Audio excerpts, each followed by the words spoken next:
Ada 5 dosa besar yang nggak boleh dilakukan di pondok.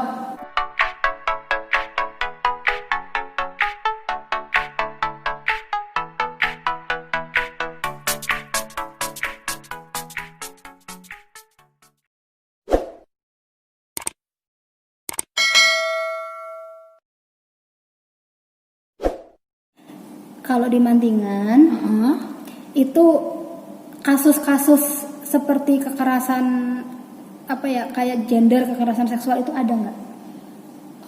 Nggak ada. Nggak ada ya? Karena kan di situ kan cewek semua. Cewek semua. Jadi memang. Maksudnya antar santri gitu?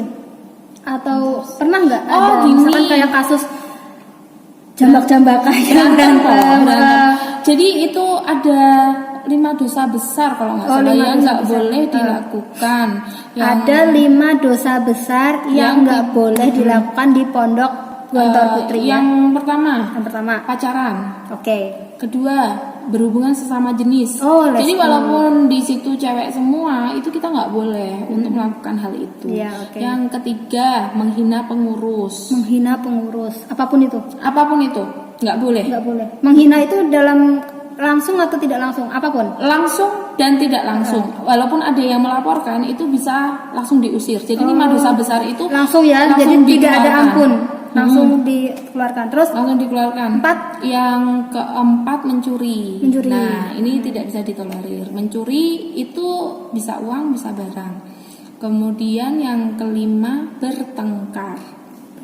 Sampai jambak-jambakan, ketahuan. Sampai himarnya nggak boleh. Jadi kayak aksi bullying gitu nggak boleh. Nah itu makanya maksud saya tuh gitu. Jadi pondok pesantren itu kan biasanya kan orangnya baik-baik ya. Istilahnya kan kita mendidik untuk menjadi ini gitu kan, untuk menjadi yang baik.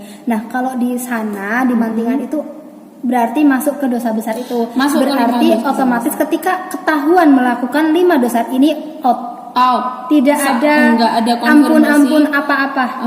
Walaupun orang tuanya sampai mohon-mohon pun out, karena udah masuk ke dosa besar ini ya. Out. Jadi masih mending melanggar bahasa ya. Masih mending gosip ya. Ya, bukan gitu. Gini. Kalau gosip itu juga nggak bagus juga sebenarnya. Cuman kan kalau gosip mencuri. Pernah dicuri? Enggak. Biasanya daleman itu kan. Kalau daleman itu masuknya ke gosip ya. Makanya itu gosip dan mencuri itu beda. Sebenarnya kan tipis banget kan itu bedanya. Tapi ini untuk lebih spesifiknya itu, mencuri itu biasanya itu yang sudah merugikan itu uang. Jadi misalkan kayak tiba-tiba kok dia kehilangan nominal sekian ratus ribu biasanya uang yang sampai dikeluarkan itu uang, atau misalkan mencuri barang kecil. Kan kalau misalkan ini ya, kalau misalkan di misalkan celana dalam, itu kan konteksnya itu kan di jemuran kan, bisa jadi salah ambil. Nah gitu kan, jadi nggak jelas. Kalau ini misalkan sudah di lemari, kemudian ini hilang, diambil, itu namanya mencuri. Gitu. Nah itu kalau ketahuan berarti tidak ada kayak model level-levelan. Kamu masih bisa dimaafin karena baru 1 kali. Enggak, mencuri gitu. Terus pacaran ya out langsung. Nggak peduli. Jadi gini, ada yang sudah kelas 6. Jadi besok itu kalau nggak salah itu yudisium. Terus dia ada kasus sorenya itu ketahuan surat-suratan. Nggak tahu ketahuan surat-suratan atau pokoknya ya inilah pacaran, intinya langsung out. Jadi nggak peduli dan nggak dapat ijazah. Itu aja sih sayang. Jadi karena ya istilahnya memang benar-benar dididik untuk disiplin ya, istilahnya kedisiplinan itu. Terus tadi apa lagi? Udah ya 5. Tadi pertama apa? Aku tunggu tadi. 5 dosa besar. 1, menghina pengurus. Bukan. Tadi pertama sebelum pacaran itu apa? Pacaran. Yang pertama pacaran, yang kedua berhubungan sesama jenis. Terus ketiga menghina pengurus, mencuri dan bertengkar. Oke, jadi itu 5 dosa besar yang tidak boleh dilakukan dan tidak boleh kalau misalkan kayak ada nggak sih ustadz yang suka sama sama santrinya? Banyak. Cuman kan nggak diungkapkan. Biasanya ustadz yang seperti itu biasanya akan langsung nembung setelah santriwati itu lulus. Gitu. Jadi memang ustadz itu kan, apalagi bujang ya, itu tidak diperkenankan untuk mengajar di kelas 1 sampai kelas 4. Jadi yang hanya boleh di kelas 5 dan 6. Itu pun ada batasannya. Kalau masih bujang berarti nggak boleh masuk ke meja. Bu, barisan mejanya itu nggak boleh masuk.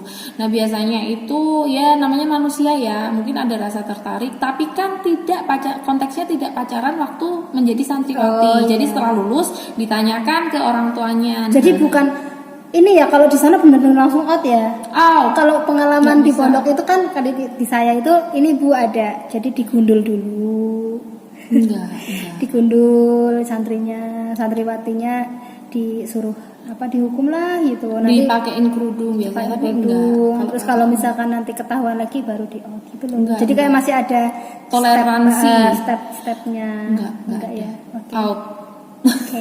Makanya pada takut. Soalnya saya pernah ketahuan surat-suratan. Bukan surat-suratan sih, kalau surat-suratan berarti saya balas-balesan ya. Enggak, jadi saya disuratin oleh santri. Kalau kayak gitu, kalau surat-suratan itu, kalau misalkan kan surat itu kan diperiksa dulu. Kalau enggak sampai ke anaknya ya enggak.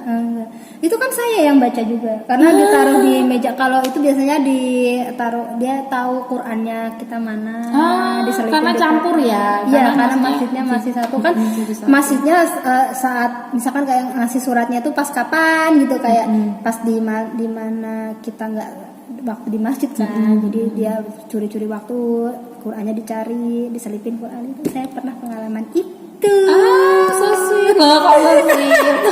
Dan nggak jadi jodohnya. Walaupun orang tuanya udah sama-sama tahu. Nggak apa-apa. Bukan jodohnya nggak apa-apa, tapi salah satu pengalaman yang akhirnya bisa jadi cerita untuk anak cucu, ya kan. Istilahnya nakale Umi kayak gini dulu waktu di pondok. Ya kenangan-kenangan, tapi nggak yang terus cerita. Kita jadi nakal terus kan, enggak. Jadi itu bagian dari hidup lah istilahnya. Ya orang nakal terus, ya orang apik terus, wong namanya manusia.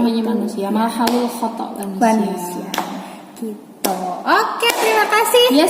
Terima kasih banget Bu Hilya. Sama-sama. Ini sudah nanti jadi part yang ketiga untuk vlog ini, karena nanti akan saya cut, udah panjang banget. Nanti kapan-kapan jangan kapok buat mampir ke channel saya ya. Iya, nanti kita bahas yang lain ya. Iya, saya tuh penasaran nanti kita bahasnya untuk pendaftarannya.